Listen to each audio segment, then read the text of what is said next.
Good evening, everyone.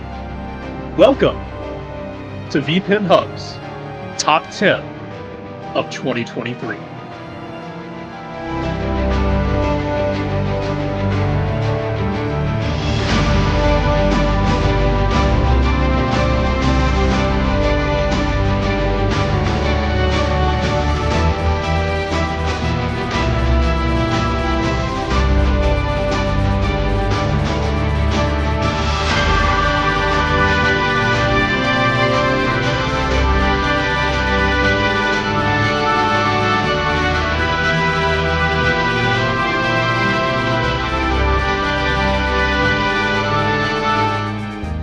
Hey everybody, this is Pirate Phones Ninja. I'm Ryan, but I'm Pirate Phones Ninja. You probably know me, maybe, from my Twitch channel, Pirate Phones Ninja, where I stream pinball every Tuesday and every Saturday. We do a tournament on Tuesdays. We like to have a good time on Saturdays. I call it Saturday Night Skill Shots, but there's no skill involved. It's just me taking shots. That's me. Hey, Paul. I'm Paul from Paladin Arcade. You can find me on Twitch on Mondays doing the Pinball FX3 Open Challenge. And outside of that, it's been kind of dull, but in the fall time frame, you'll see me doing the Extra Life charity season and raising money for Children's Miracle Network. And Mr. Tony? Hello, everybody. I am the Living Arcade because behind me is my living room, and it's an arcade, and it's where those memories live on. Like to play pinball and retro gaming whenever possible, mostly on Monday nights. And I have a beard, and I'm out of things to say. There you have it. I'm very honored, and I really appreciate being brought on here today. I'm glad you joined us, Uncle Tony. And I understand you're horny as well, but that's just because you drink from a horn. I didn't want anybody getting excited. He's married. I'm Marty. I'm your humble guy in a bow tie. I run a channel called Game Club Central. It's a mouthful, but we play virtual pinball on Twitch. We publish videos on YouTube. We also like to think that we're a group of pinballers called VPinHub. Come to our website, VPinHub.com. Join our competitions. You can also find us on YouTube at VPinHub. And that's all I have to say about that. Welcome to the show. All right, everybody. Well, this is a top 10 countdown, how this is going to work. Each of us are going to tell you our top 10 favorite tables. We're going to start at 10 and go all the way down to 1. So let's go with number 10. 10.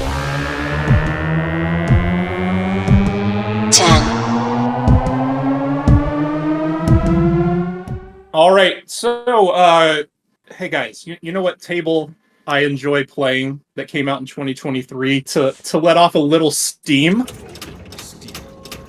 Well, on number 10, I have Vulcan by One Vox. It's a steampunk-themed table, and what I really love about this table is it's really unique two-player mode. A lot of games don't have, like, super unique two-player modes, so in this one, you're actually able to toggle scoring back and forth between player 1 and player 2, depending on what targets you hit. If you haven't gotten a chance to play it with two players, you really need to do it. So that's my number 10, Vulcan, Steel and Metal. It's a good pick. Very Paul, how about you? All right. So my number 10 comes to us from JP Salas. I got to go with Bonsai Run. It kind of came out of left field. It was a table I never thought we would get to see in VPX. And it had a beautiful playfield scan from EB Lit, or is it EB is Lit? EB is Lit. EB is Lit. And I have no idea how he did it, because if you've ever seen a bonsai run, it's a 90 degree. The back glass. It's a full 90-degree turn. It goes up, and even though it's the image playfield, so it was like the remanufactured playfield scan. It's beautiful. It seamlessly works where it transitions the back glass to the playfield when you shoot to the upper playfield, and now we can all enjoy it at home. So to me, it was innovative. It was out of nowhere because no one was expecting it, and the table is a lot of fun. So that is my number 10. Another great pick. How about you, Uncle Tony? Well, for my number 10, and it was tough, but got to start somewhere. And for me, one that really stood out was The Last Starfighter. And it is a retheme, and I believe it was Xenoth and Hi-Res. And if I'm not mistaken, I think it was a retheme of Fireball 2. Correct me if I'm wrong. But just the sounds and the nostalgia of that, and slightly different, and even interestingly enough, I found a lot of people that weren't really even into virtual pinball that were around me when I was playing it and messing around with it were just drawn into the sounds and the nostalgia of The Last Starfighter. And there's actually some really cool, if I remember correctly, some animations on the scorecards, on the rule cards, on the 8 that play out that are really cool. So that's number 10 for me. That's quite an amazing pick. I actually had overlooked that one this year, and when you brought it up, I'm like, yeah, that hit the nostalgia button really, really well. Greetings, Starfighter. My number 10 pick is not what you would think, but it's very near and dear to my heart. It probably would have been a little higher on the list had there not been so many other tables to choose from. I know there's so many updates for 2023 and new releases, but my number 10 pick was from a gentleman named Wilt, and it's a Zakaria or however you say that manufacturer's name, and the table is Robot. It's very simplistic looking. It kind of has very vivid colors to it, so it was an acquired taste for me. But once I started to get to play Robot, and I would hit that ramp on the top, the Robot bridge, and I would actually start to get the pop-ups up and complete progress on the game, it became one of my favorite tables to play. So number 10 for me is Robot from Wilt. Next up, number 9. 9.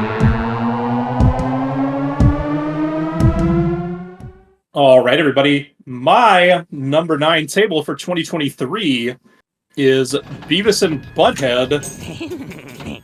I want to clarify the Beavis and Butthead because there's one that came out a couple of weeks ago from when we're watching this.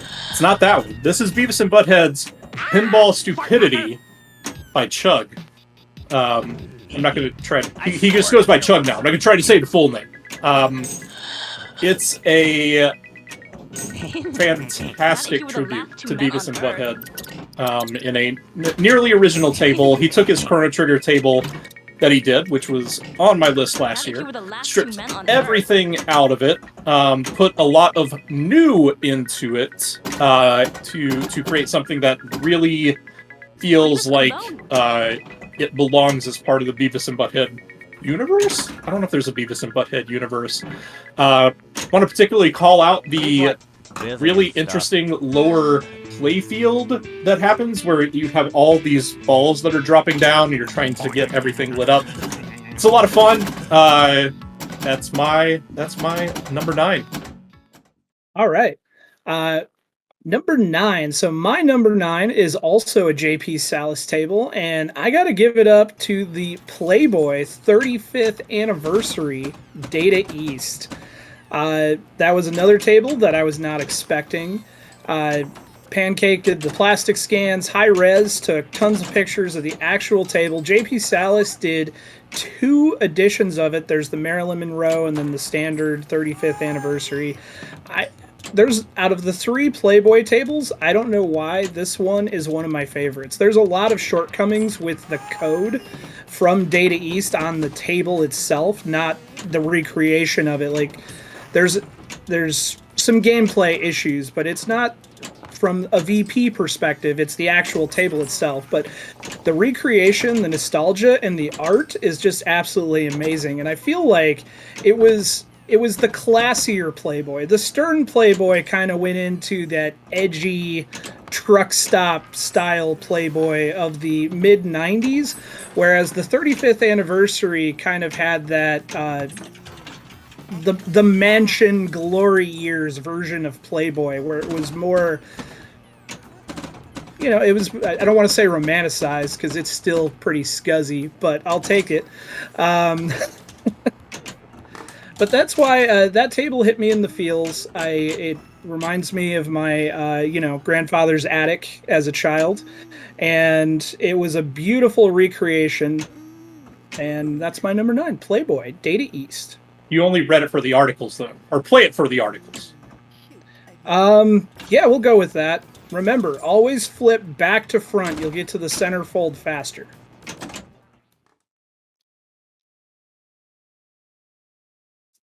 Oh, that's perfect.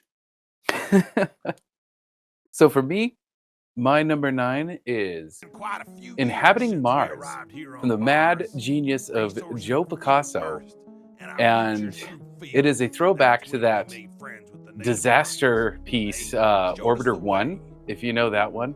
I've never been able to get my hands on a real one, and that's the beauty of virtual pinball. I at least can appreciate it. But then we have Inhabiting Mars, which is original but based off of that, and to my knowledge it's the only game that has flippers that go down and up, because the way the ball can flip around behind the flippers, and I think that's a really fresh gameplay mechanic. And I also think it's an ultimate drinking game because it is so brutal and because it is so mean, and on top of that it's got this cool sci-fi theme with cool music and original callouts. I believe they're original callouts if I remember correctly, and ton of attention to detail. Really, really a fun game. That was a great table when Game Club Central did the premiere. I remember Joe he worked on it so fast and he was so excited to show everybody. And I think, well, I'll let Marty talk about it, but Marty did like a really early work in progress, and you could tell right away it was going to be special. No, it was amazing. The physics implementation, the dips in the table, it was really cool. And then, once you got further into the table, the animations that he put in there. Yeah, Joe Picasso's an amazing person, good friend of ours, all of ours, I believe. Pick yourself up. Yo, Joe. Not over yet. I have to do the demon eyes for Joe every time we talk about him. Rightfully so. My number 9 pick is an author that has been pumping out a lot of work. It's high quality stuff. He told me a long time ago that he started wanting to get involved because of one of the interviews he saw with one of the creators. And now he's knocking it out of the park. He's part of VPin Workshop, and he released Star Trek Limited Edition from Tasty Wasps. I've been waiting for a good, faithful recreation of Stern's Star Trek LE for a long time. There was a lot of versions out there. And now that's the only one I play, and I thoroughly enjoy it. Thank you, Tasty Wasps. All right, here we go with number 8. 8.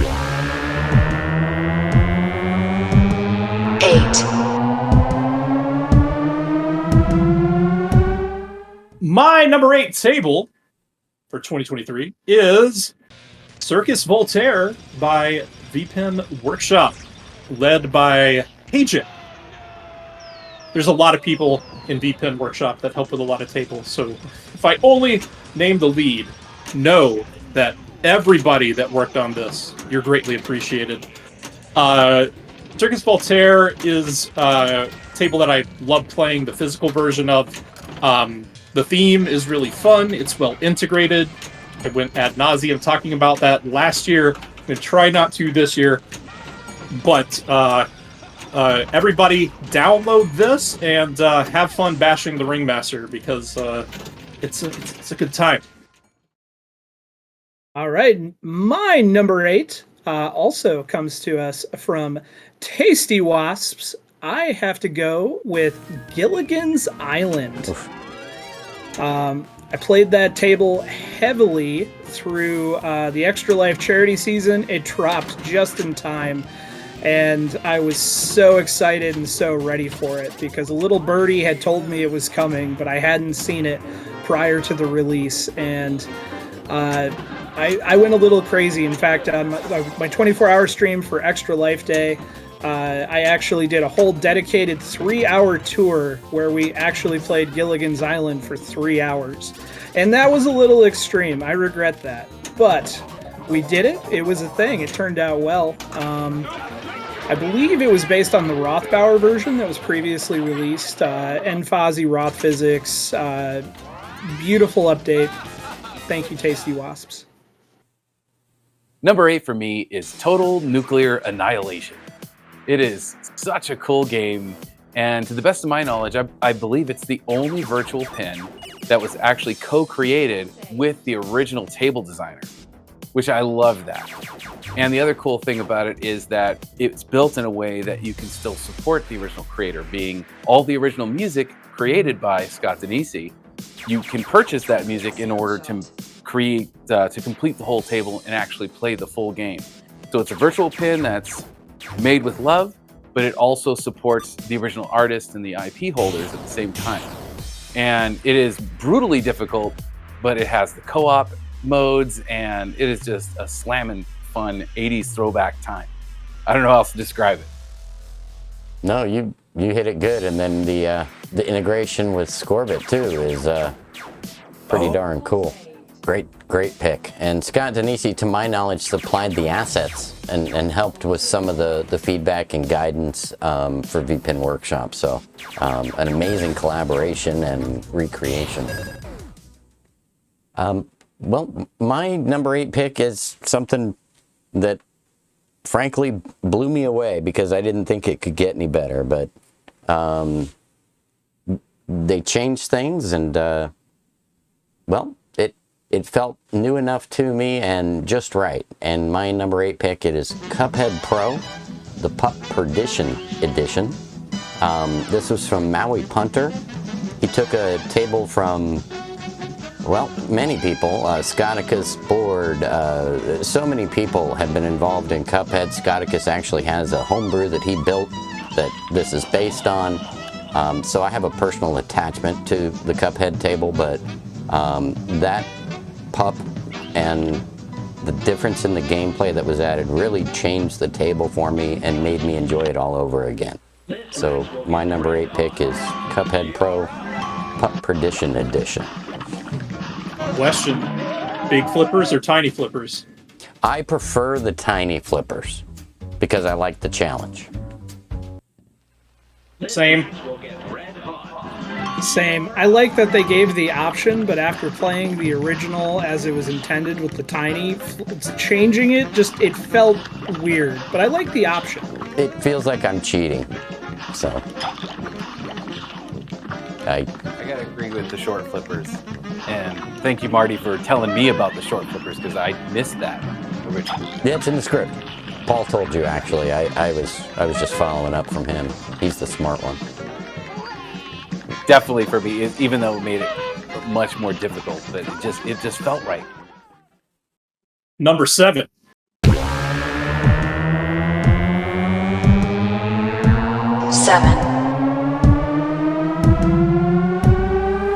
My number 7 is Uncle Paulie table. It's Fathom, the 2.0 edition that he put out. Fathom's one of my favorite tables of that era. It's a table that like has a lot going on a very simple looking layout. The art is beautiful. If I could actually own one of the Haggis recreations, I would. And so would Pirate Jr. He was so excited, he just yelled about it. So yeah, my number 7 is Fathom by Uncle Polly. All right, my number 7 comes to us from VPW, and I have to give it to SpongeBob's Bikini Bottom Pinball. And this was a difficult choice for me. It has been all over this list, as I'm sure you guys have ran into this issue of trying to rank tables, but somehow it made it at slot number 7 for me. Original author Skill Shot. It was worked on by Oki-san, Oxen. I still apologize. I never know how to say the name. I've heard it both ways.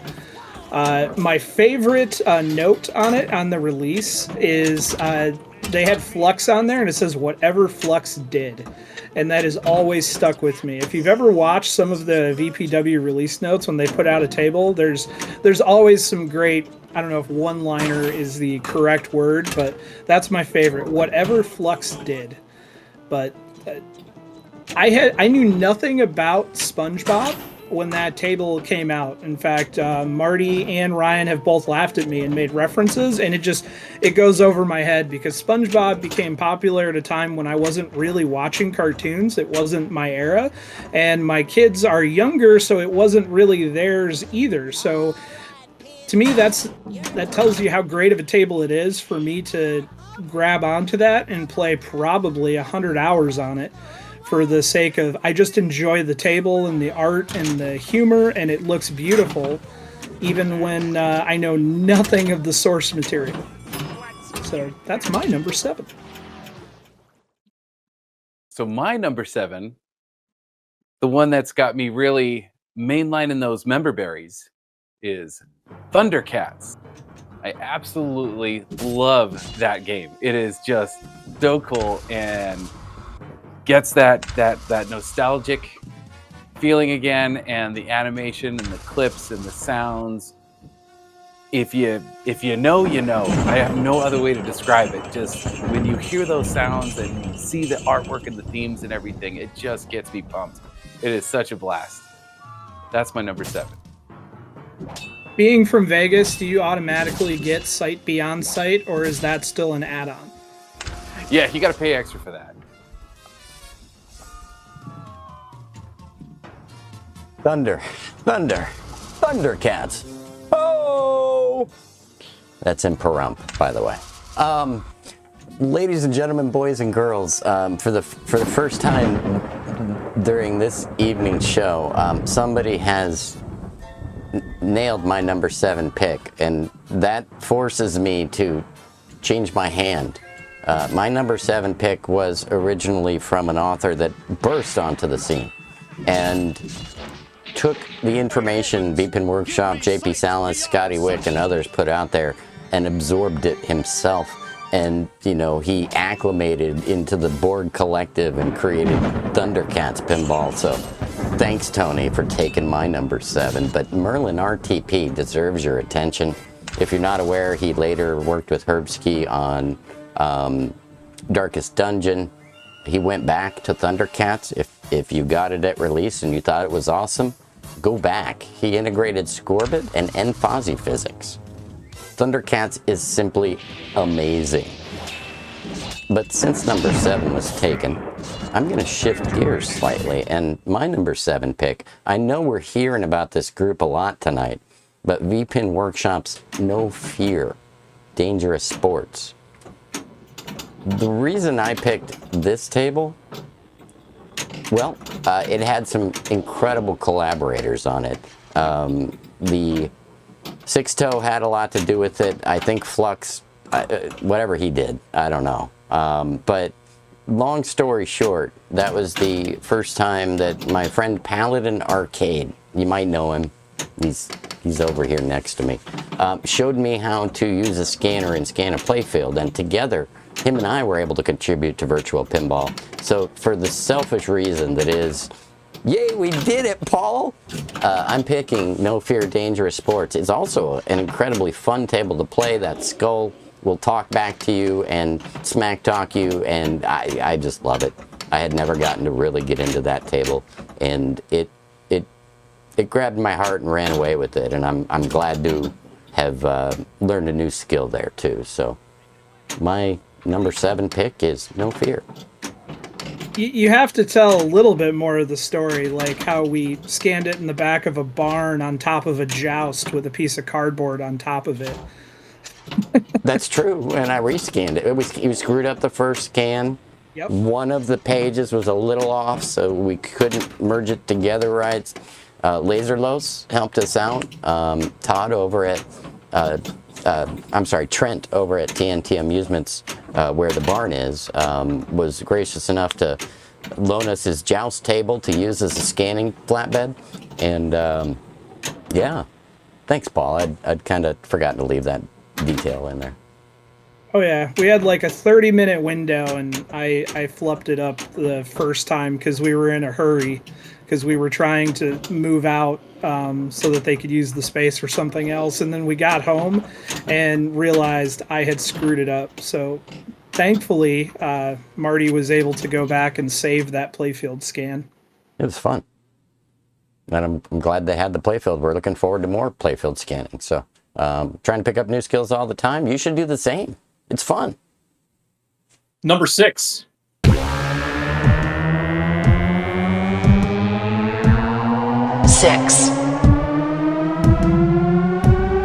So my number 6 actually came out at the tail end of 2023, and it's Cyber Race by whatever Flux did. Flux. I have a very, very heavy soft spot for anything cyberpunk themed.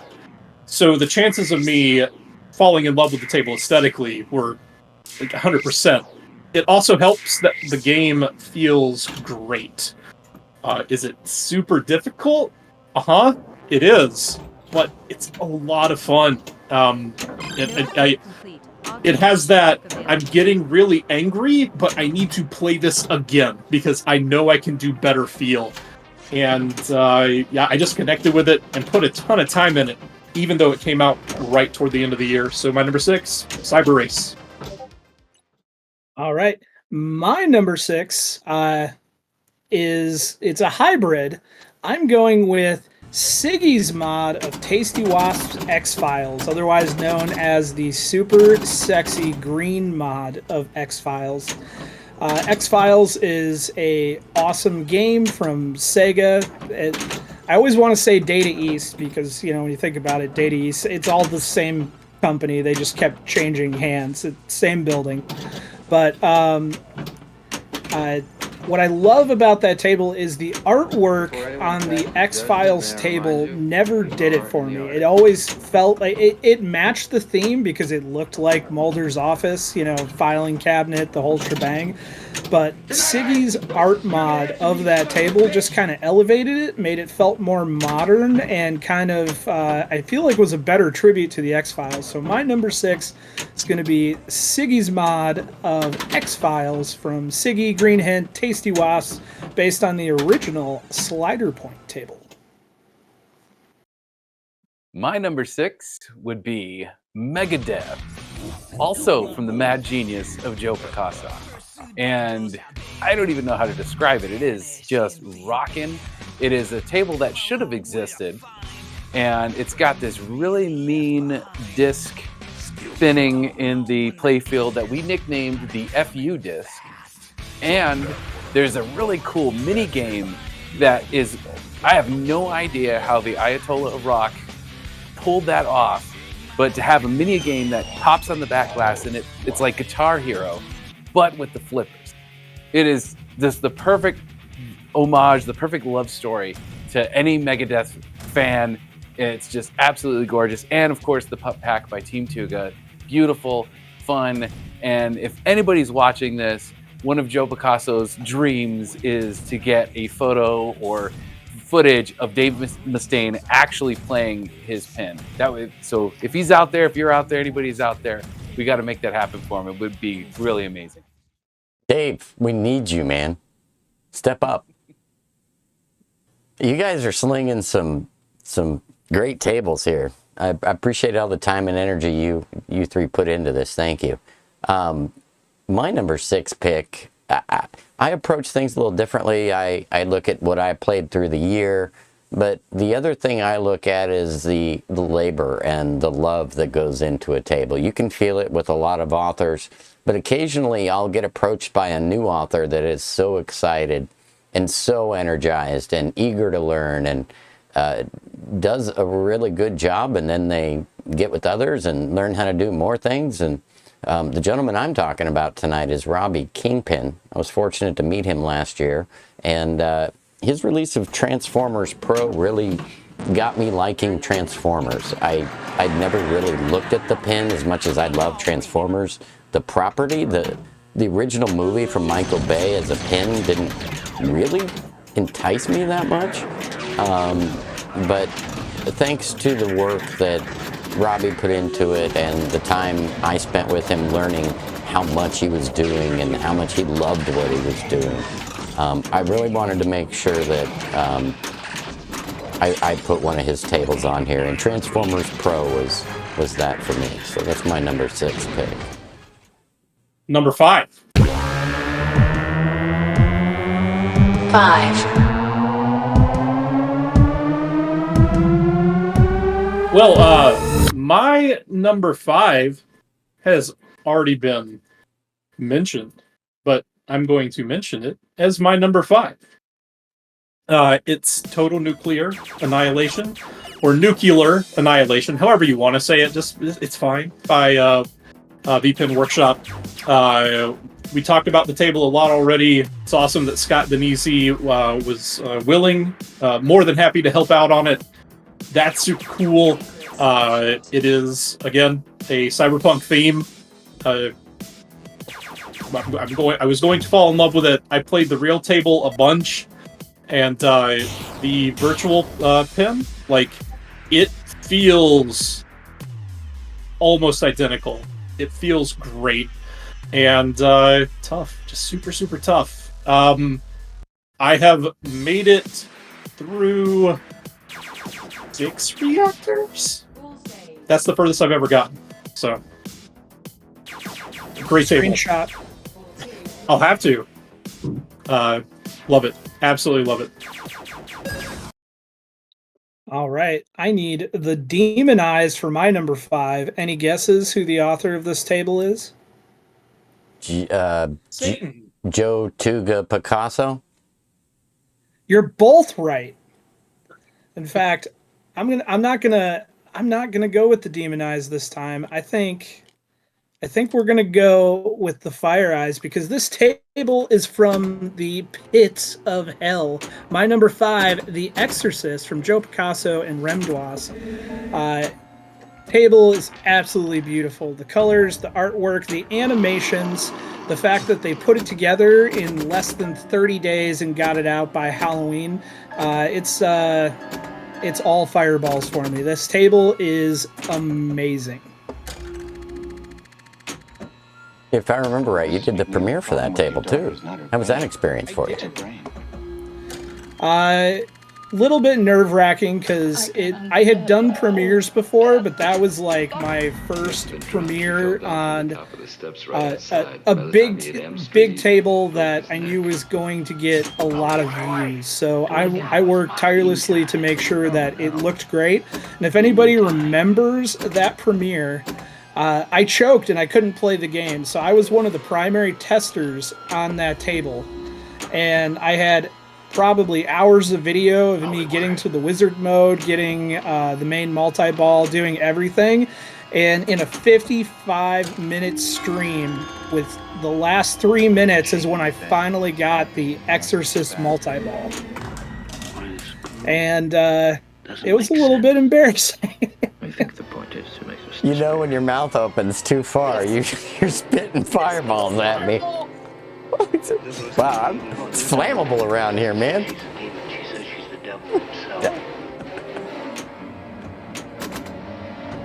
Thank you, Joe Picasso. for my number 5. Ooh, that's a good pick, and I must say the power of pinball compels me. And my pick for number 5 would be Metal Slug. So we got to throw some future pinball love here, and Metal Slug has been out for a while, but this was such a big update for me. It felt that it fits. And with the big BAM updates and the incredible PhysX update, it's mind-blowing. And it is just so much more fun and so much more playable. And I absolutely love Metal Slug. I'm terrible at those games, but the music, the art style, and just the call-outs and the rocket launcher and all that type of stuff, just so good. Can't get enough of it. Brings you back. Brings me back big time. More member berries. So we're on number 5. My number 5 pick has been picked, but I'm not going to alternate. I became aware of it early because it was in development for years. And it was, again, another labor of love from a pair of authors that worked tirelessly together to implement a vision. And as previously described, it was a steampunk theme. That vision became Vulcan, steel, and metal. Oxon and One Box really put a lot of love into it, but the entire VPW team assisted. There's a lot to the table to enjoy, both in a single player and in a dual player capacity, as Pirate said. But what I really enjoy is, being able to steal you the score and transfer over during that multiplay. And even while you're playing as a single player, you can still shift the score to your opponent and not score as highly as you would. So I enjoy the unique challenges. We mentioned Thundercats earlier. That was another one. These very arcade-like games that take a different approach to pinball and try to give you different challenges to achieve. I really enjoy that about virtual pinball. With Thundercats, it was leveling up and getting to a point where you could actually defeat the villains. With Vulcan, it's building a set of devices using materials and putting them in the forge, and it's just an amazing story to be able to play through. So my number 5 pick was Vulcan Steel and Metal. Number 4. 4.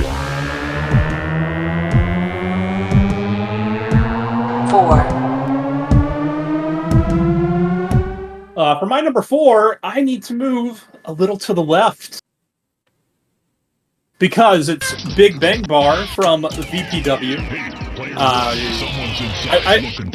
I don't know what to say about this table. The story of the physical machine is incredible. Like, it is absolutely loony.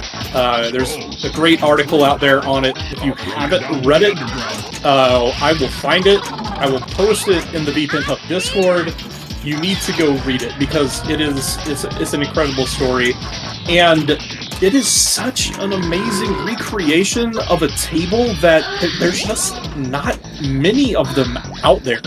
So the fact that they were able to do what they did and give us something that is a piece of pinball history, even with as modern as like the time period that it released in, would have released in, kinda released in, can be. It is still a piece of history, just with how wild the story is and how many of them are actually out there.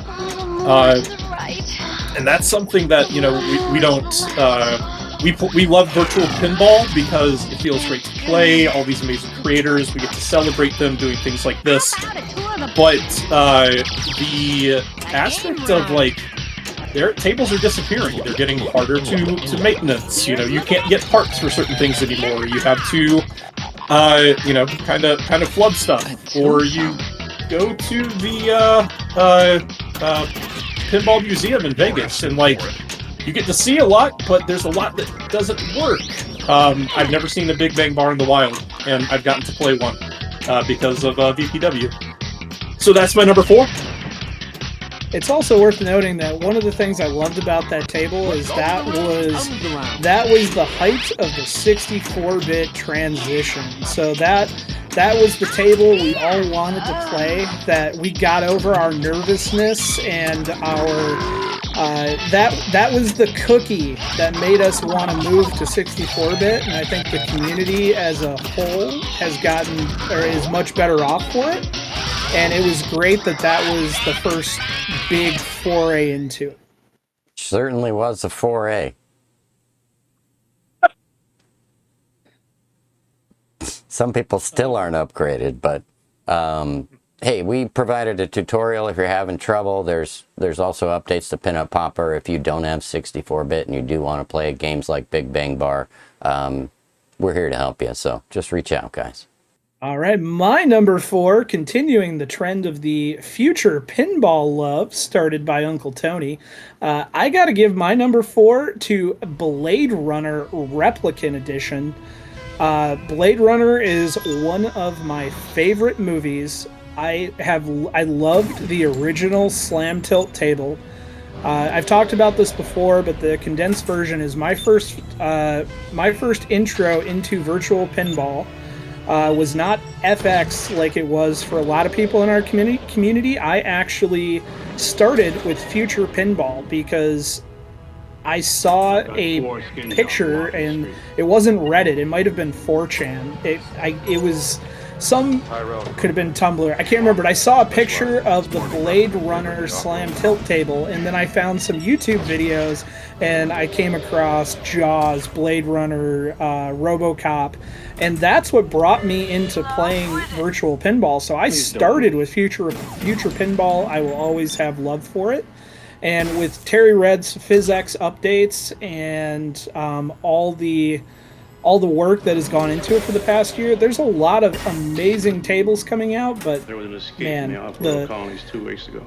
The updated graphics on Blade Runner, the pup backglass, just the little touches, making the physics better, being able to trap and shoot. Like on the Slam Tilt original, the shooting range targets on the left-hand side, the inline drops, were almost impossible. They're still almost impossible, but you can do it. I've done it a total of twice in the almost year the table's been out, and I took video of it and sent it to Terry because I was very, very proud of it. And then he went and made it harder because I did it. But that's my number 4. I gotta say, I love Blade Runner, and Terry knocked this one out of the park. And thanks to JLou for all the work on the the PhysX physics and the improvements there. JLou, without you, we wouldn't be playing Future Pinball as well as we are now. Flipper tricks are now possible. The strength is adjustable. Amazing work. So thank you, JLou. And thank you, Terry. So my number 4, we got some more overlap here, which is pretty amazing. We don't have a lot of overlaps. It was such an amazing year. We got so many great tables to play. And for me, I have Cuphead on my list for number 4. Again, Cuphead, unbelievable. It's just, that's another one that's hard to describe, but you gotta try it. Don't snooze on that one. I think your description earlier of the feels, or maybe it was Paul's, I don't recall, but yeah. I got feels from my next selection, so my number 4 pick, I have a sincere love-hate relationship. It's actually pretty darn intense. I became aware of this game a long time ago, and I always said to myself, you know what, I really need to get better at that game, and then I just never got better at that game. It also brought back a creator that isn't as active as some others, and he brings us a lot of improvements to other tables out there as well. The author is Flupper, and the table is Whitewater by Williams, 1993. Incredibly accurate. We had work from so many talented people, from Clark Kent to Dark, and just DJ Rob X did sound stuff. Words 1972 did some tuning on the physics. It's an amazing playing table, and everything since then has been incredibly accurate, and I really appreciate it. So, Whitewater is my pick. 3.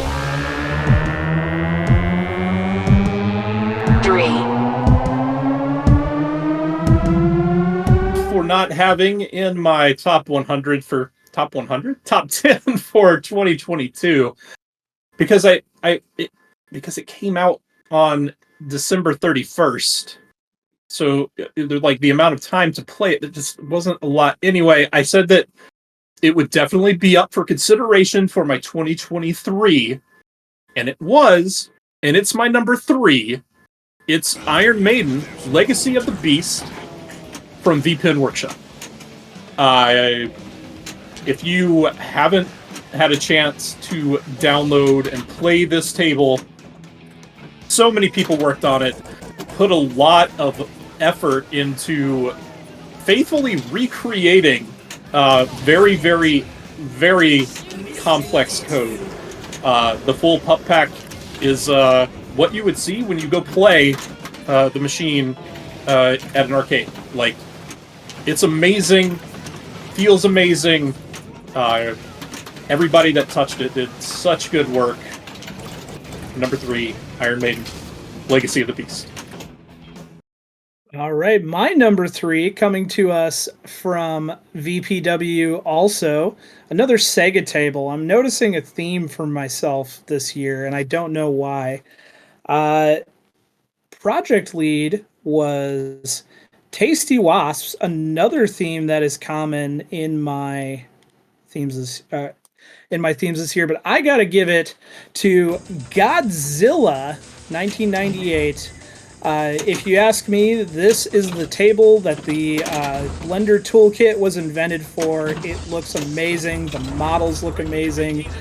Tasty Wasp was the project lead. Co-led with Apophis.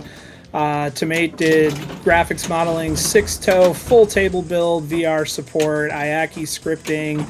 Like, so many people worked on it. If I'm leaving you off, I'm sorry, but who doesn't love Godzilla? I know that a lot of people don't have much love for Godzilla 98, but I say it's Godzilla history. And I think if you go back and watch and play Godzilla, you'll have a different take or feel on it today than you did when it came out. And I say that because I don't want to say I poo-pooed on it, but it wasn't my favorite Godzilla property until they re-released it in theaters during G-Fest last year, and I took my kids to go see it, and to them it was like a whole new experience because they had not seen Godzilla presented in that fashion, and to them it was new and exciting, and it made me love it again. I always love multi-ball centric tables, and that table is all multi-ball all day long, but it's challenging and it keeps you going. You always think you can do a little bit better, and that's why it's my number 3. Beautiful release from VPW. Paul, go ahead. I was just going to say, if you have a shaker motor in your virtual cab, that's the best table to test it with, because it'll launch your cab out of the house. Yeah. That's accurate to the physical table as well. I've often joked, they have one at Galloping Ghost that I've played many times, and I've joked that you should bring a saddle when you go to play Godzilla. And Tales from the Crypt Data East, believe it or not, is another table that I think you have to bolt it to the floor if you have a shaker motor. I just have 6 words for you, Paul. Size does matter. Go, go, go! That face thing is super upsetting, by the way. I just had to throw that out there. I can't say he needs to remove it now. Fine. He's in the wrong era of Godzilla. You didn't have a Zilla mask? No, I looked. I actually looked really hard, and I tried to make one. It was good. It was just super creepy. So number 3 for me is Jumanji. And that one really surprised me. I'm not a huge, I gotta admit it, I'm not a huge fan of the films. And the table kind of threw me off, and it is so much fun. just from a gameplay standpoint, it's so much fun. The pup pack is really fresh. It doesn't get redundant at all. And what they did with the game board and the house, the way it has different animations playing out and showing the progression is really, really cool. It is a lot of fun. Definitely got to check out Jumanji. It's a blast. I had an absolute blast with that one. Jumanji was from Balatito, if memory serves correctly.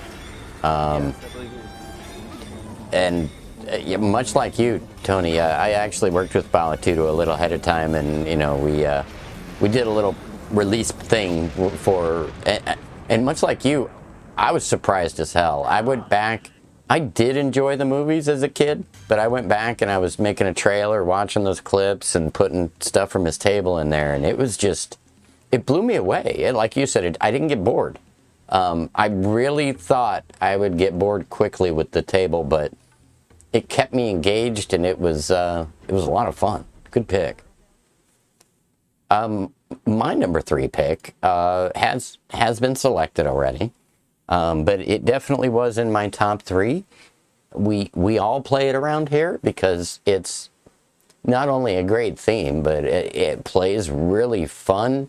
It's very approachable for a novice or an advanced pinball player.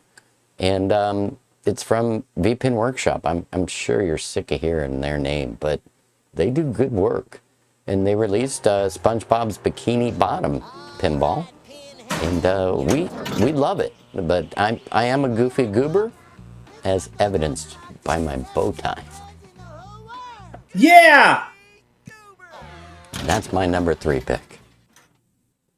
Number 2. 2.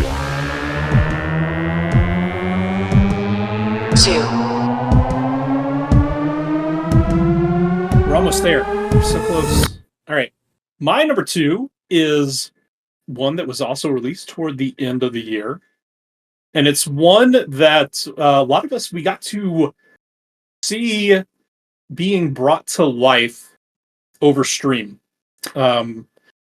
Because Astro Nasty was awesome, and he did a lot of art streams while he was making the playfield for Die Hard Trilogy. It's Die Hard feels like one of those series that should have had a pinball machine. It's weird that it never had a physical pinball machine, and this table, this original by VPin Workshop, is it's great. It feels like something you would walk into an arcade and play. It creates that it's very Data East-ish, and that's exactly what they were going for. But it does the movies tribute really well. It is also not the easiest table, but really fun. Really fun. Great release, great work. I loved being able to sit in Astro's stream and just watch him do art. It was great background for when I was at work. So it was that aspect, was super cool, and I wish that more creators would do things like that. I really liked when Joe Picasso did we're going to build a pinball table really fast on stream. It was very fun to sit in with that. So anyway, my number 2, Die Hard Trilogy by VPin Workshop. All right, my number 2, which has been, I think, mentioned by everybody else already, is going to be Total Nuclear Annihilation from VPW. There's not a lot I can say that hasn't already been said about it. It's a table that we have one here locally in Grand Rapids at RLM Amusements. I have tons of hours on it, and this is one of the few VPX tables that I feel like I can actually practice and prepare for a tournament playing the virtual version. There are many, I shouldn't say one of the few. There are select others, but this one knocks that feel out of the park. One thing we haven't touched on is there are tons of customization options in the script that you can do with TNA, from changing the ball, adding glow balls, change your plastic colors. You can do all sorts of customization to make it yours, which is a very beautiful add-on to an already amazing table. So that's my number 2, TNA. And you said TNA gives you the feels? TNA gives me the feels, just like Dad's old Playboys. Okay, just checking. We were following up from earlier, making sure you're still there. Oh, I own it. I said it. I own it. So, going with the tables that give you the feels.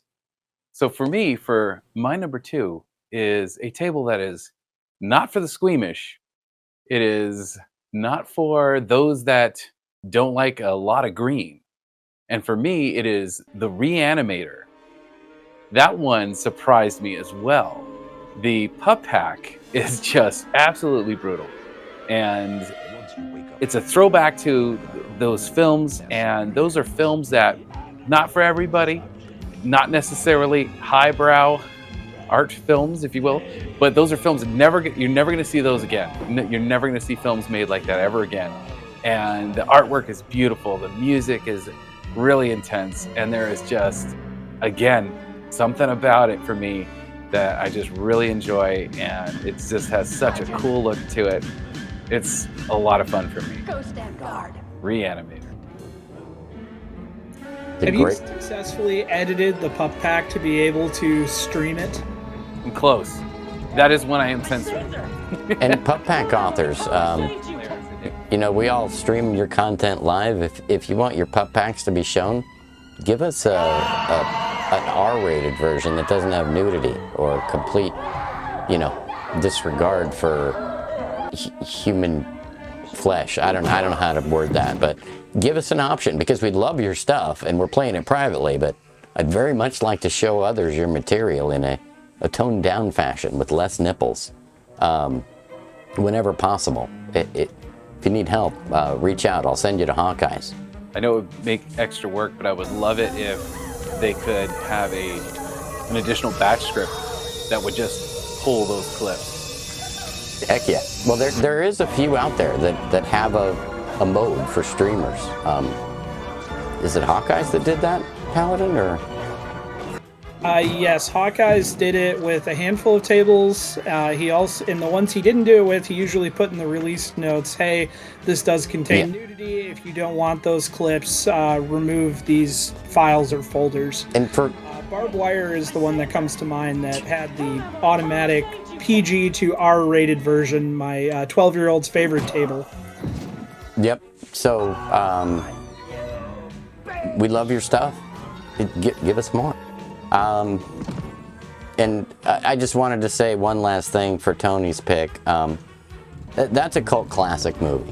If you haven't seen Reanimator, Bride of the Reanimator, Tony's right. They're completely slapstick stupid, but they're written on H.P. Lovecraft stories, and they have a certain je ne sais quoi to them. In fact, I guarantee if you go rent that movie or stream it, you will get head.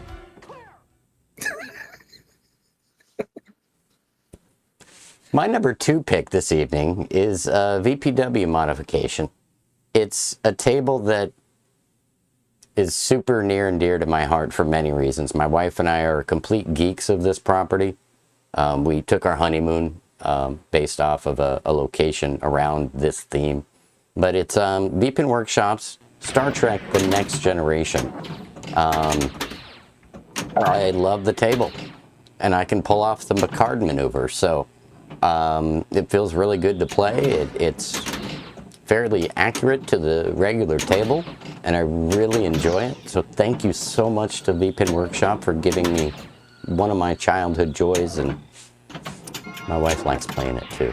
So Star Trek The Next Generation VPin Workshop mod is my number 2 pick.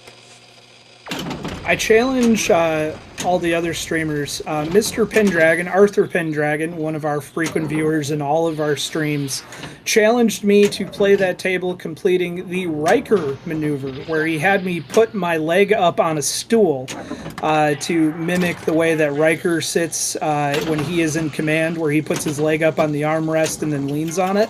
And I had to play one full game in the Riker maneuver, and I thought it was going to become a thing because it was my most watched clip of the year, yet I have yet to see any of you complete the Riker maneuver. You got the Picard maneuver down. That is my challenge to you. I would like to see more of the Riker maneuver. If I put my leg up, you know what's next. I'm going to get on top of my cabinet and jump off of it. I was going to say that sounds like a four-person battle stream to me, but I'll leave it at that. Bring it. I challenge all three of you to Star Trek with one leg up. Do you accept? Always. So Tony's reserving his judgment. the kink in that plan is I do wear kilts most of the time. So it might have to be on that other domain you were speaking of. Yeah, only flippers.net. No, you gotta go register it, Paladin. 7,000 other people are gonna go register it if you don't. But I digress. Drum roll, please, gentlemen. Because it's time for number one.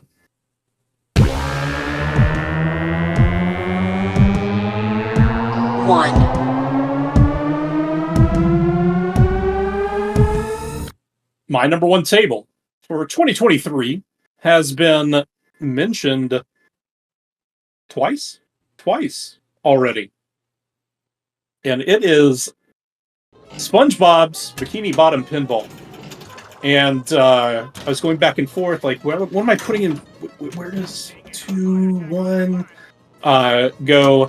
But what it boiled down to for me, the table is good enough. I want you to think back to what Paladin said, that it was good enough without having any nostalgia attached to it for him, that it ended up in his top 10. That just means it's a great playing pinball table.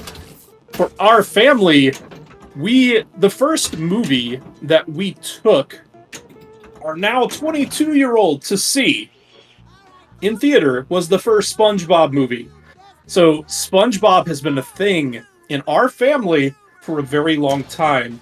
There isn't anyone here that has played that table that hasn't loved it, not just because it plays well, but because of the love that they can feel went into it as fans of that series. So, absolutely, hands down, the most played table that we have for 2023 is SpongeBob's Bikini Bottom Pinball. Amazing table. Thank you, VPin Workshop, for resurrecting it and putting a lot of love into it. I'm gonna expose Paladin Arcade now. I'm gonna pull on his string bikini a little bit and let everybody here know that Paladin had never seen SpongeBob, as you know, because he said it, but he wasn't aware that David Hasselhoff collaborated frequently with SpongeBob. And I believe that's what sold him on it. He's a big Hasselhoff fan. You are correct. I own all of his albums. If I took down this green screen, you would see the Columbia Movie House VHS collection of all of the Knight Rider tables. I own Baywatch Nights. If the Hoff is there, I will show up. And one of my goals for this coming year is I want to do the Hasselhoff Cup and do a Baywatch battle stream. So I am always here for the Hoff. But yes, I was very, very excited in Marty's teaser when he showed the Hoff from one of the SpongeBob movies. I still haven't watched the movie, but that was when I was like, all right, I'm here. We're doing this. It's the first movie. The third one has Antonio Banderas. Have I told you, Paul? I don't remember. I worked on Baywatch when David was there. Did I tell you that? No, I knew you worked on Star Trek. I knew you worked on Gremlins. And like every other property I left out, but I'm actually a little bit hurt right now that you left out Baywatch. I apologize. I didn't think about it. With your love of Hasselhoff, I should have. But yeah, I got paid as an extra in Hollywood to sit on the beach. They would feed you with catering services, and often it went into overtime. And Erica Elianak was there at that time. CJ hadn't made it, Pamela Anderson. This was season 1 or 2, and yeah, we had Erica Elianak, if you remember her from Under Siege 2 or 1. I don't remember which Under Siege, but she was in a cake. I digress. Also, another special place in my heart. There's a theme tonight for me, and I don't know how that's going to be received, but I'm going to own it. I'm going to end this show with, you know, Playboy magazines coming out of Grandpa's attic and you with a big smile on your face. All right, my number 1 pick for 2023 has already been talked about. It was, as stated earlier, it was released on December 31st, 2022, which is why it did not make last year's top 10 cut. And that is Iron Maiden Legacy of the Beast from VPW. Initially the retro geek love child that was absorbed by a team of many great creators like The Fishbowl, Apophis, Ayaki, Rick. So many people worked on that table. It's a labor of love. It plays just like the real one. And in my house, across the entire family, that is the table that has gotten the most play. I was actually called by my son's school because my son was singing the Number of the Beast when he was in his 3rd grade class. Starting them right.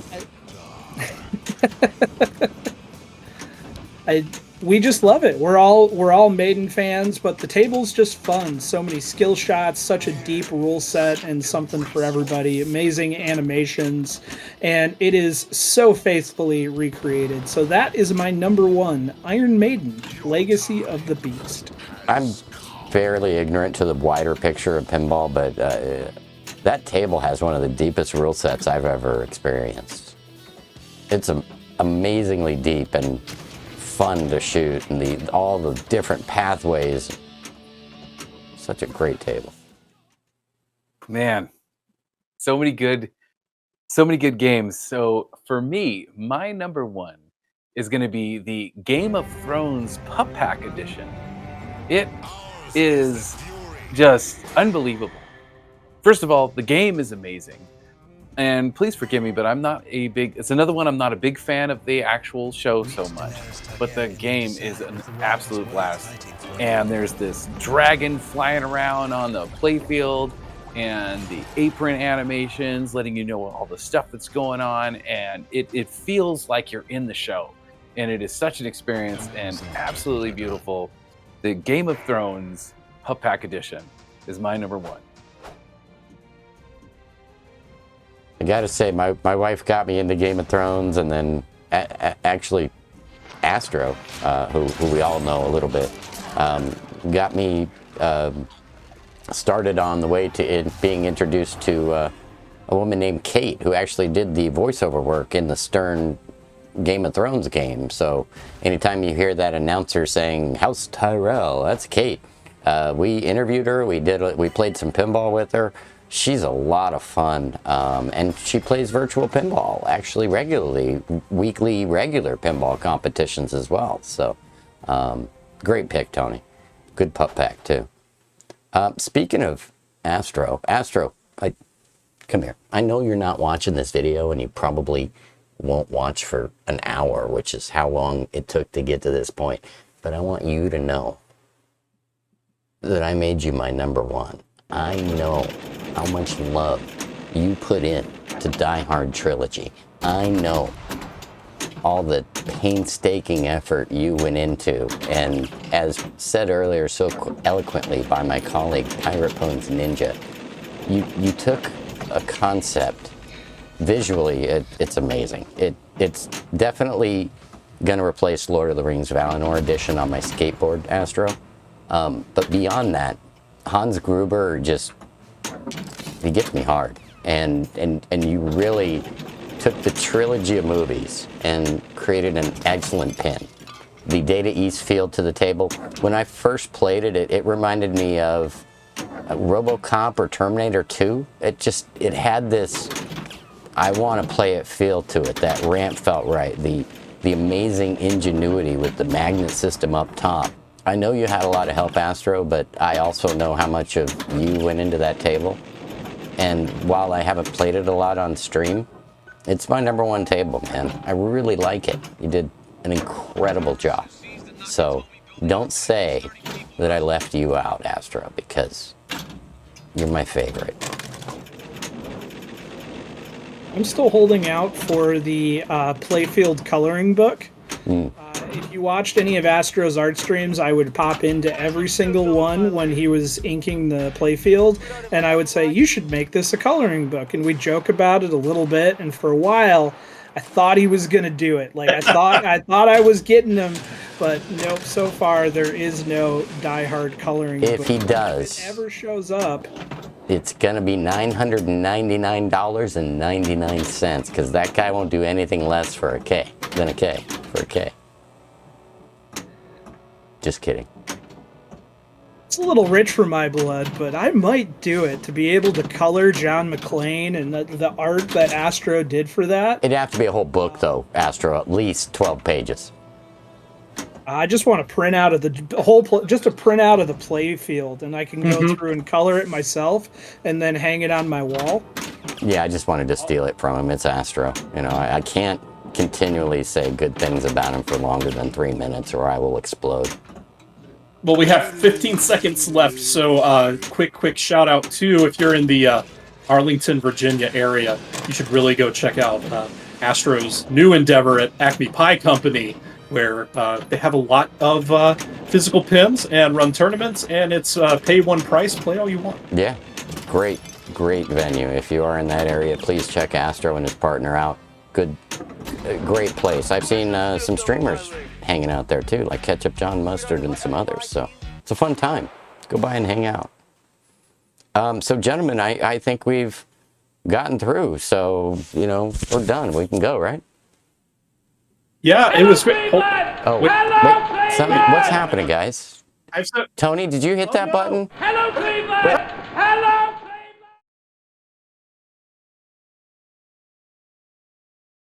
Cleveland! The numbers all go to 11. Look, right across the board. Yeah. 11, Oh, I see. 11, Most amps 11. go up to 10. Exactly. Does that mean it's louder? Is it any louder? Well, it's one louder, isn't it? Yeah, go ahead, burp. Get it out. What? No, I feel like we're back at the beginning. Something happened. Look, the guy said this goes to 11, so we got to go to 11. This is the VPinHub top 11 of 2023. Welcome, everyone. I'm glad that you're joining us this evening. My number 11 table is cheating because I'm actually picking 4 tables with my number 11 table, and it's all 4 of the Pin Event light tables from Terry Red. That's Indiana Jones, Blade Runner, Aliens Legacy, and RoboCop. I just love throwing Terry Red and Jay Lou some love for keeping Future Pinball alive. They are some of the most innovative tables that exist in the virtual pinball space. They are ones that you would have a difficult time going to find to play in a physical location, just because they make such good use of it being a digital format. So that's my number 11, because we go to 11 here. I must say, I'm very disappointed in you. I believe Tony and Paul are also disappointed in you. And I'm going to speak for those two and say we demand that you pick one of those 4 tables as your favorite. They can all be your number 11, that's fine. But I'm going to put you on the spot. Please don't move. Pick one. It's like Tears in the Rain, Blade Runner. All right, Paul's demon eyes appear to approve of your answer. There was an escape from the off-world colonies 2 weeks ago. You always got to give it to Blade Runner. All right, since we go to 11, my number 11 pick has already been talked about, but I'm going with the 64-bit Revolution and Big Bang Ball. Not a lot I can add that wasn't said in the future, but it's an amazing release. And funny aside, one of my favorite moments of that release party was Marty put out a call for people to get random videos and screenshots that he could edit into games intros. Fluffhead danced with an alien, and I went and I bought some funny alien glasses, and I shot this, what I thought was this funny vignette of me sitting in a nightclub waiting for Marty and Manu to come pick me up as it was approaching 2 a.m. And as we know, nothing good happens after 2 a.m. And Marty took that clip and edited it to make it look like I was watching the Spice Channel when they called me. Yep. It was absolutely beautiful with all of your American Pie style 90s cable blur, and I had not laughed that hard in all of 2023. He was worried beforehand because I didn't show it to him. I just told him what I did, and he goes, you know, you can still see things even though it was scrambled. I go, yeah, I looked. It's fine. That was a fun night, and thank you to all of you for making virtual pinball fun. All three of you are amazing streamers, and I really appreciate the effort you put in for the creators. Number 11 for me is kind of an oddball one. It just popped into my head, and another one that threw me off and kind of surprised me because it means something. It's important. And this table is more of the Pup Pack edition of Close Encounters. Ooh.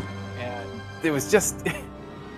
Who would have thought, you know, that you could make that into a Pup Pack table, and it's actually really good.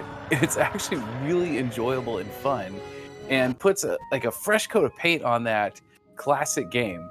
And so that's my number 11. It's just different. When you said that, it reminded me of Dom Love Lobby's Superman, where he took that old Atari game or the Hulk. It's fun when they grab an old property and give it a little new coat of paint. It's a good pick. Put that Pup Event script in there and make it fire everything off. Yeah. That's an amazing pick, Tony. Mine is one that is very near and dear to my heart. It just encompasses the theme so well, and as we get closer to that time of the year, this is just the table that really brings it home. And it is a Charlie Brown Christmas from I Dig Stuff.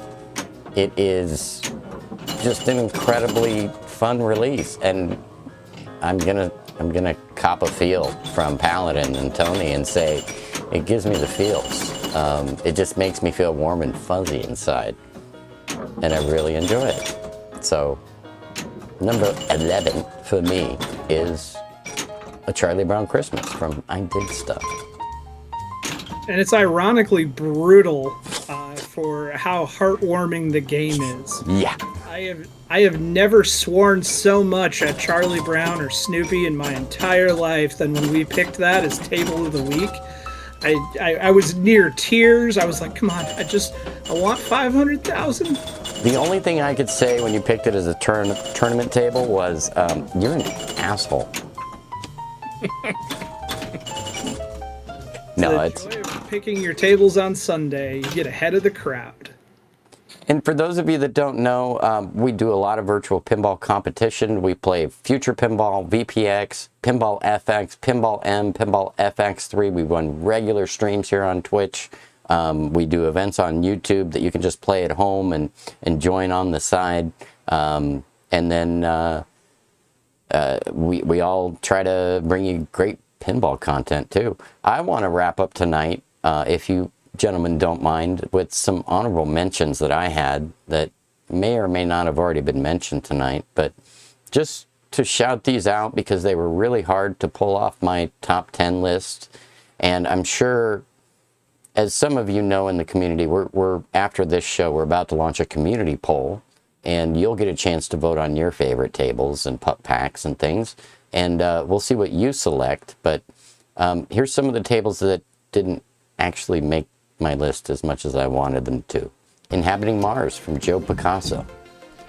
Escape from Monkey Island by Rem Dwas.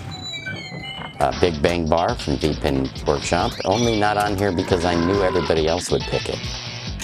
AC/DC Lucy, another VPin Workshop mod. Many versions of that table. Now there's only one on my cabinet. Teed Off, a Gottlieb table that I used to absolutely hate, but Rothbauer made it very well, and I've grown a new appreciation for Teed Off. Those are my honorable mentions. I don't know if anybody else has any. You're welcome to share them. I'll hand it back to Pirate, but thanks for joining us tonight. Yeah, both Star Treks were on my list for honorable mentions.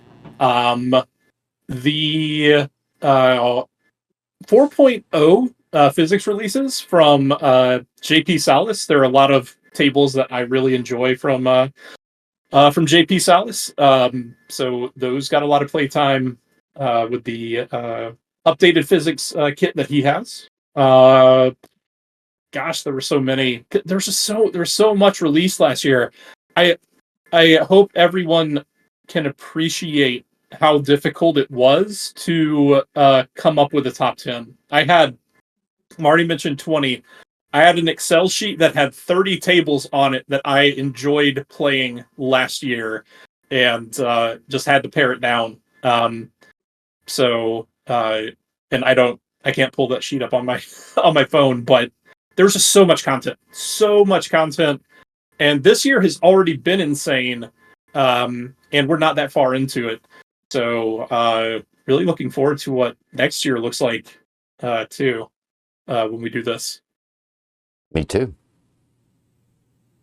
So for my honorable mentions, I don't know if he's a newer author, but it didn't come up a lot. Viersons went back and redid Back to the Future with Enfazi, and RoboWar, which RoboWar is one of my all-time favorite tables that never gets a lot of love. And I have an insane amount of playtime on both of those, and the physics updates are great, and I look forward to more of Vierson's releases in the future. My last honorable mention, Uncle Paulie Fathom, and I wanted to put it on the list, but how I quantified my list is I went by playtime. So I looked at the number of launches on my cab and how many hours each table had been played throughout the year. And I was really surprised that those 3 tables didn't make it, but especially Fathom. And all beautiful tables. Yeah, we even played Fathom in the tournament, I believe. Memory serves right. So I do have a couple of honorable mentions. It's tricky, but I do agree with Vulcan, Steel and Metal. One that didn't come up yet is Dragon's Lair. Dragon's Lair was really cool, really unique, and a fun kind of twist on that, but that throwback to the proper Laserdisc games. And Alien Covenant was another one that I really enjoyed a lot that came out. Well, and it's thanks to your stream that I get to discover a lot of that stuff, because some of that stuff comes out very stealth, and there's not a lot of fanfare behind it. So I really appreciate you focusing that kind of content. I want to point out to all the authors who may be watching this was tough. There's a lot of you out there. JP Salas, you're a mentor to the community. I understand you're going to be slowing things down in the near future, working on your last table for a while, but there's so many authors that have learned from JP Salas that haven't been mentioned tonight. I'd like to just bring up a few of them, and I don't want to exclude anybody, so I hesitate to do this, but another table that I'm shocked I didn't have on my honorable mention list, and I'm going to correct that now, is Sands of the Aton from DT. And DT also released Nosferatu. with help from JP, and he did a lot of the work on his own. He did some amazing, unique things. But forgive me guys, there's so many of you out there, and I've been trying to get to know you. We're going to interview you if you're willing, but we just can't get to everybody, even with 4 of us and 30 to 40 tables, because I think we did a good job, boys, of not overlapping each other too much. There was some obvious tables that were going to be on all of our lists. And last year we avoided that by coming up with alternates. I'm kind of glad we didn't. It's nice to see Die Hard and SpongeBob fluctuate in the rankings depending on how the feels. Thank you to all of you authors for virtual pinball machines, as well as you pup pack creators and you unsung media creator heroes out there. I know how hard it is to make a loading screen or a wheel. It doesn't just take 2 seconds. Some of you are making some amazingly detailed stuff. So thank you to all of you. We love this hobby. We love that you are a part of it, and we look forward to what you might bring us in the future. And if you're wrapping things up, hats off. Appreciate all the work you've ever put into this hobby, and check us out from time to time and see how the new kids on the block are doing, because a lot of you mentors have brought so many new authors in last year, and now this year I've seen like 3 or 4 new superstars. So I'm gushing. I'm sorry. I'd like to hand it over to Pirate. Pirate will let you know a little bit about where he can be found and any events he might be coming up, in case you missed that at the beginning. And then we'll go around town and say goodnight. First, I want to take just a second to thank Marty for putting together so much of VPinHub along with Paladin's help. Paladin does a lot of back-end work that people don't necessarily see, and I want to make sure that he gets called out on all that too. But this community is amazing. It's how I got into the hobby, and we wouldn't be here doing this without the hard work that Marty and Paul put into it. So thank you both. Don't forget Dax. So Dax runs our website. Dax runs the website, VPinHub.com. So he's put a lot of work into making sure that we have our Thursday Throwdown up there, and our special and lit tournaments, which Marty and Paladin are going to tell you about a bit more when they get to them. I run a pretty new Pinball FX, the newest Pinball FX tournament, every Tuesday night at, what time do I do that? 7:30 Eastern. 8:30 Eastern. We do 2 different tables, hour each. Winner gets to pick. And it's slowly growing, right? There are still a lot of people that are adopting Pinball FX. There were some issues. A lot of that stuff has been worked out, especially with the latest patch. The games feel a lot better. Play feels a lot better. And we're having a lot of fun playing those on Tuesday. Hope you're able to come check us out then. And then, as I mentioned, 10 o'clock Central Time on Saturday nights is when I'm doing Saturday Night Skill Shots. I'm currently alternating between the virtual cab and the physical machines that we have in the house every other week. And I play pinball. You make me take shots while I'm playing pinball. We take 11 shots total. And just recently, we added you can make me play a game called Tetra Tower, which is a balancing game after I've taken all the shots. It's a really dumb, fun pinball time. Hope you're able to join us there at Twitch TV or twitch.tv/Pirate Pwns Ninja. That's PWNS Ninja. And there's a link in the description. Down in the doobly-doo. That's what they call that, right? The doobly-doo? The doobly-doo, yeah, that's correct. Doobly-doo. Well, I am Paladin Arcade. You can find me on Sunday nights doing the Special and Lit VPX tournament and Monday nights doing the Pinball FX3 Open Challenge. I want to let everybody know that Pinball FX3 is not going away on Monday nights. Pinball FX is getting love, and there's a lot of us that still own all the tables and very much enjoy FX3, so that's where our home is going to be for a while.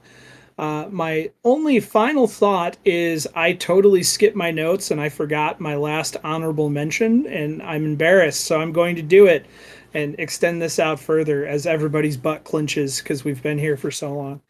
I forgot to talk about Darkest Dungeon, which was actually my number one honorable mention from Herbsky and Merlin, and I got excited about Robo War and the Hasselhoff, and I completely forgot. So I want to throw some love at Darkest Dungeon. Beautiful work from Merlin, Herbsky's first table. Artwork is amazing. The Pup DMD is gorgeous, and everybody should check it out. That table is tough. I'm going to add in that there's going to be a lot of disappointment that it wasn't in our top 10, especially from Herbsky, and you know, Merlin put a lot of labor and love into that. But you know, they can't all be in the top 10, and there's other content out there that did select that table. We featured it heavily in our streams. I sold MPT 3K on, that's one of the 3 tables he just needs to master and get better at. So Paul's right.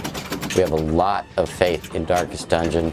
I think for a lot of us it just wasn't in our list because we wanted to highlight less obvious things.